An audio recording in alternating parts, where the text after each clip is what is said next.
Estas son las reflexiones semanales de la Congregación El Redentor.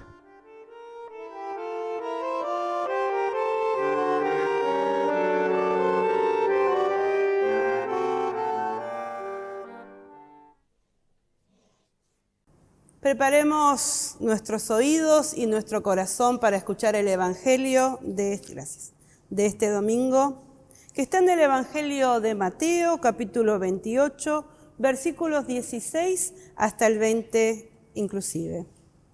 Los 11 discípulos fueron a Galilea, a la montaña donde Jesús los había citado. Al verlo se postraron delante de él. Sin embargo, algunos todavía dudaron. Acercándose Jesús les dijo: Yo he recibido todo poder en el cielo y en la tierra.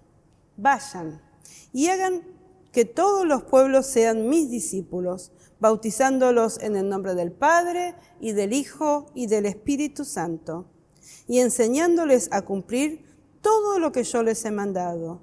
Y yo estoy con ustedes todos los días hasta el fin del mundo. Esto es palabra de Dios. Te alabamos, Señor. Podemos tomar asiento.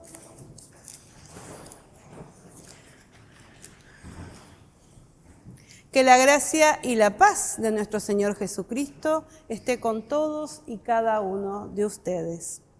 Amén. Domingo de la Santísima Trinidad.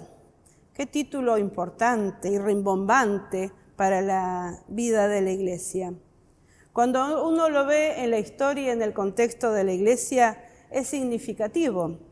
Pero también pienso para las nuevas generaciones, estos títulos tan rimbombantes, ¿a qué le suenan a la gente más pequeña o joven que se está acercando a la Iglesia?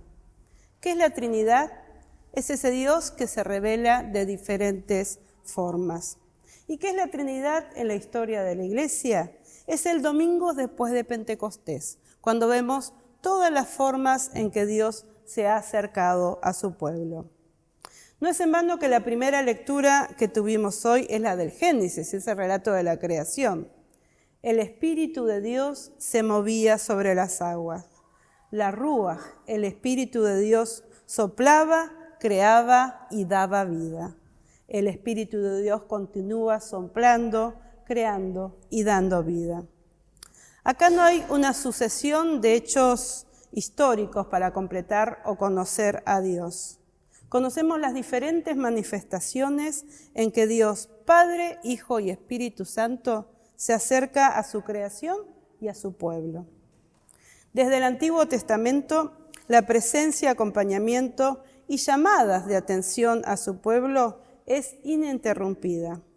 Leemos este precioso texto que tenemos en la primera carta de Pedro, que nosotros somos administradores y administradoras de la multiforme gracia de Dios. El Espíritu de Dios sopla, donde quiere, cómo quiere y cuándo quiere. Acá no hay una caprichosidad, no sé si existe la palabra, pero no hay una caprichosidad de Dios. Pero sí vemos la dinámica del Espíritu de Dios, que es para nuestro beneficio, para que nadie pueda asegurar que tiene la única y correcta interpretación sobre la revelación o que Dios está a su favor. Qué difícil y poco edificante es que cuando las personas, grupos o instituciones se adjudican una correcta interpretación de la voluntad de Dios. Testimonio de ello nos da Pablo en la segunda carta a Corintios.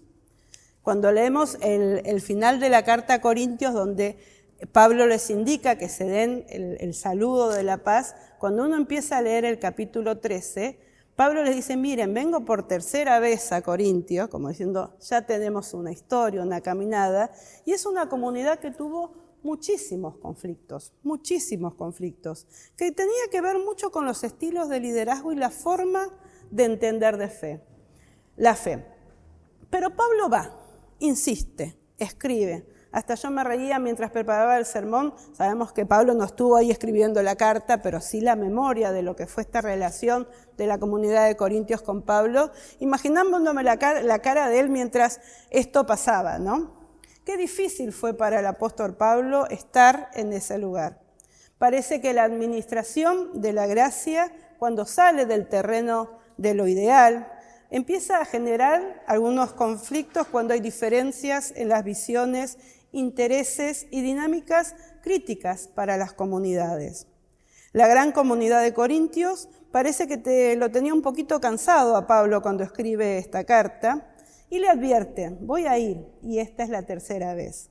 Finalmente lo que dice Pablo en la carta es que confía en el testimonio que esta comunidad de fe va a dar y que es eso lo que le va a hablar de la presencia y del Espíritu de Dios en esa comunidad. Pero la verdad que hoy es domingo de Trinidad. Y no vengo aquí a predicar de lo que son las distancias o las diferencias, porque estamos reunidos y reunidas bajo el Espíritu de Dios. Este Espíritu se manifiesta en muchas formas. Y hoy predicamos aquello que nos une, o quién nos une, mejor dicho. Lo anunciamos, ¿saben cuándo? Cada vez que nos juntamos y saludamos. Que la gracia del Señor Jesucristo, el amor de Dios y la comunión del Espíritu Santo sea con cada uno de ustedes. Cuando recordamos estas palabras, son conocidas como la Gran Comisión, que es el final del Evangelio de Mateo, parece que a veces nos olvidamos de contemplar qué es lo que estaba pasando con los discípulos en aquel lugar. Fueron a Galilea, escucharon lo que Jesús les decía y había invitado. Estaban allí presentes, estaban los 11, dice el relato. Pero ¿saben qué? El texto indica que algunos dudaban. ¿Dudaban de qué? De la resurrección. Habían recibido el testimonio. ¿Dudaban de estar allí? ¿Fueron poco convencidos? No sé, pero estaban. ¿Dudaban de cómo iba a seguir esto en ese momento? Porque yo creo que sospechaban que si estaban ahí en el monte con Jesús, había algo que va a venir. Jesucristo actúa de gracia y en favor de estos que están allí reunidos y dudando. ¿Y saben qué? Los envía y nos envía. Porque esta gracia tiene un marco. Y cuando recibimos la gracia de Dios, sabemos que es una fe que nace de la cruz.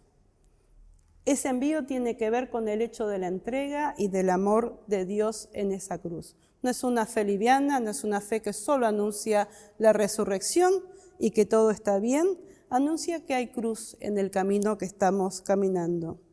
Contemplar la fe que nace de esa cruz es poder ver que la miseria y el sufrimiento son parte de la encarnación de Dios en nuestra caminada. Ahora están nuevamente los discípulos y nosotros estamos ahí acompañándolos en ese monte. La comunidad escucha estas palabras de Jesús resucitado. Y ya no es como en aquel relato de la transfiguración, un espacio ideal y un quedarse. Es saber que esta comunidad de fe empieza a andar. Pero la escena no tiene ese tono triunfalista ni perfecto. Frente a Jesús resucitado, todavía permanecen el asombro, la fragilidad y las preguntas. Cada evangelio nos recuerda de manera distinta esta escena final de Jesús con sus discípulos. Y en realidad también sospechamos que había discípulas en ese lugar. Lucas habla de la promesa del Espíritu Santo y del envío como testigos de la resurrección y de la presencia de Dios en este mundo. Juan, el Evangelio de Juan, va a poner acento en la paz y en el soplo del Espíritu sobre la comunidad que se está reuniendo. Mateo, en cambio, subraya profundamente lo que hace a la relación de Dios, ser humano, con la divinidad. Aún frente al resucitado, esta comunidad continúa siendo vulnerable, frágil, pero es enviada con la fuerza del Espíritu. Lo más significativo del texto de Mateo, creo yo desde este lugar, es la cercanía de Jesús ante la duda. La misión de ir no surge de un mandato o de una imposición. Siempre lo tomamos como un mandato, pero el envío tiene que ver con el cuidado y el conocer a cada una de las personas. El ir nace de la presencia del Señor resucitado en medio de ellos y de ellas. Jesús camina, se encuentra, va hacia la persona que están necesitando esa presencia y siempre estas personas están reunidas en comunidad. Por mi parte, asegura, yo estaré con ustedes todos los días hasta el fin del mundo. Este es el final, si uno lo mira a nivel de texto, del Evangelio de Mateo.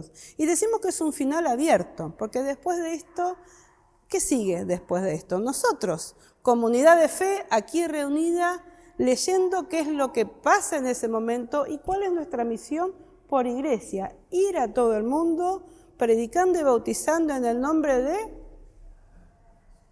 ¿de quién? Dios Padre, Hijo y Espíritu Santo.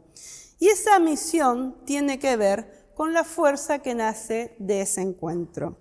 Quizás desde esa fe hay que leer este Evangelio de Mateo, no en términos de exigencia, no de aquello que tengo que cumplir, sino sostenidos en la promesa de ese envío, donde ya no son las fuerzas propias las que actúan, sino que es esa misión inspirada en el amor, en el sostén y en la cercanía de ese Jesús que está al lado nuestro y enviándonos como comunidad. Es una dinámica muy enriquecedora, ir a todo el mundo. Y pienso muchas veces cómo plantear, ¿no? esos pasos tan grandes, ¿no? ¿Qué es todo el mundo para la iglesia hoy? ¿Qué es todo el mundo para esta comunidad de fe reunida aquí en el Redentor? ¿Qué es todo el mundo para el Consejo Directivo que estuvo anoche reunido aquí en Villa del Parque? Todo el mundo desde la visión de la iglesia, desde una visión personal, es poder dirigir esos pasos para esa misión o ese llamado o ese envío que excede el propio control y que excede los propios temores. Confiamos que en estos pasos que estamos dando, en este espíritu de Trinidad, hay alguien detrás, junto y adelante de nosotros que es parte de esto que estamos viviendo. Lo tomamos como un hecho personal, ahí el mundo se torna pesado, una carga. Pero si uno puede ver en este Domingo de Trinidad la continuidad del anuncio de Dios en la historia de la humanidad y su creación, y que con nosotros y pese a nosotros, esa Trinidad se sigue revelando, sigue creando y sigue dando vida, es un anuncio de alegría y de confianza. Quiera Dios en este Domingo de Trinidad animarnos, que sople su Santo Espíritu, esa Ruaj divina, para poder llegar justamente a esa confianza absoluta de que Él está todos los días con todos y cada uno de nosotros hasta el fin de los tiempos. Amén.